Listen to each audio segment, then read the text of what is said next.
हैं the scientific Hindu. ब्रह्मांड कितना बड़ा है तथा इसका अंत कहाँ होता है, यह सवाल बहुत पेचीदा है। कोई भी नहीं जानता कि ब्रह्मांड कहाँ खत्म होता है। 16वीं सदी के अंत तक वैज्ञानिकों ने पक्के तौर पर कहना शुरू कर दिया था कि ब्रह्मांड अनंत है तथा हमारी जैसी कई दूसरी दुनिया भी इसमें बसती हैं। वैज्ञानिकों ने ब्रह्मांड को दो भागों में बांटा है, पहला ऑब्जर्वेबल यूनिवर्स और दूसरा अनऑब्जर्वेबल यूनिवर्स। ऑब्जर्वेबल यूनिवर्स हमारे ब्रह्मांड का वह भाग है जहाँ की रोशनी पृथ्वी तक पहुँच चुकी है। जैसा कि आप सबको मालूम है कि हमारी पृथ्वी मिल्की वे गैलेक्सी में है। इस गैलेक्सी को पार करने में प्रकाश को 1 लाख साल लग जाते हैं, जबकि प्रकाश 3 लाख किलोमीटर प्रति सेकंड की रफ्तार से चलता है। वैज्ञानिकों ने मिल्की वे की तरह अरबों आकाश गंगाओं की खोज की है जो ऑब्जर्वेबल यूनिवर्स का ही हिस्सा है। इसके बाद अनऑब्जर्वेबल यूनिवर्स कहाँ तक है, यह वैज्ञानिकों के लिए एक सवाल ही है। यह ब्रह्मांड निरंतर फैलता जा रहा है, लेकिन इसका फैलाव कहाँ तक होगा इसका पता लगा पाना वैज्ञानिकों के लिए अभी तक असंभव है। प्राचीन हिंदू धर्म ग्रंथों के अनुसार ब्रह्मा जी का एक दिन पृथ्वी के 4 युगों के बराबर है। इस तरह ब्रह्मा जी की 100 वर्ष की आयु में पृथ्वी पर हजारों चतुर्युग बीत जाते हैं तथा ब्रह्मा जी के समाप्त होने पर उनकी बनाई हुई सृष्टि भी समाप्त हो जाती है। जिस समय यह सृष्टि समाप्त हो जाती है उस समय भगवान विष्णु वैकुंठ लोक में उपस्थित रहते हैं और अपनी नाभि से वह पुनः ब्रह्मा जी को उत्पन्न करते हैं तथा ब्रह्मा जी के द्वारा पुनः सृष्टि का निर्माण आरंभ होता है। इस तरह एक बात तो साफ हो जाती है कि वैकुंठ लोक इस सृष्टि के अंदर नहीं है। श्रीमद् भागवत महापुराण के अनुसार वैकुंठ लोक में हजारों सूर्य का प्रकाश है। वहाँ बहुत से प्रकाशवान ग्रह भी मौजूद हैं। विष्णु पुराण में वर्णन मिलता है कि वैकुंठ लोक ध्रुव लोक की ओर है।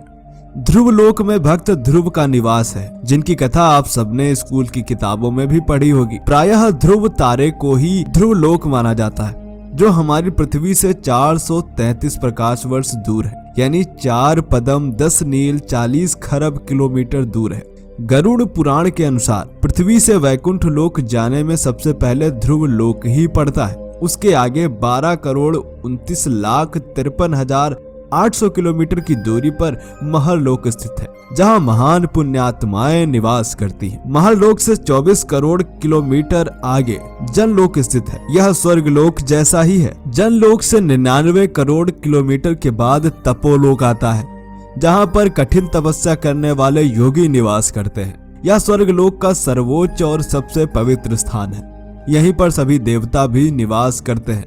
तपोलोक से 1 अरब 47 करोड़ 54,46,500 किलोमीटर की दूरी पर स्थित है सत्यलोक अर्थात ब्रह्मलोक, जहाँ पर सृष्टिकर्ता ब्रह्मा जी का निवास है। यहाँ केवल ब्रह्मज्ञानी महापुरुष ही पहुँच सकते हैं। इसके बाद 32 करोड़ 21,39,170 किलोमीटर की दूरी पर वैकुंठ लोक स्थित है, जहाँ पर भगवान विष्णु माता लक्ष्मी के साथ शेषनाग पर विराजमान है। यह ब्रह्मांड का सबसे सर्वोच्च स्थान है। यहाँ पहुँचने वाली आत्मा को मुक्ति अर्थात मोक्ष मिल जाता है तथा दोबारा जन्म नहीं लेना पड़ता।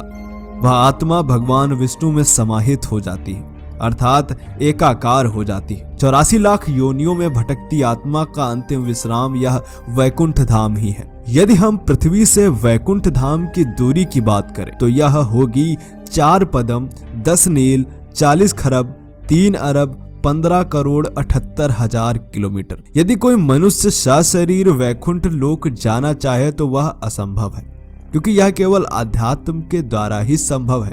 सशरीर जाने के लिए यदि हम किसी ऐसे अंतरिक्ष यान में बैठे जो प्रकाश की गति से चलता हो तो भी हमें वहां तक पहुंचने में 12 लाख वर्ष से अधिक का समय लग सकता है, जो कि मनुष्य शरीर के लिए बिल्कुल असंभव है। वहां केवल आध्यात्मिक मार्ग द्वारा ही आत्म शरीर से पहुंचा जा सकता है। तो मित्रों, आज हमने आपको बताया पृथ्वी से वैकुंठ धाम की दूरी। आपका इसके विषय में क्या सोचना है कमेंट करके बताएं। मिलते हैं आपसे अगले वीडियो में, तब तक के लिए जय हिंद, जय भारत, वंदे मातरम। इंडिया का नंबर 1 सिप्लाडी। इसका पोविडोन आयोडीन स्किन इन्फेक्शंस पे असर करे और छिलने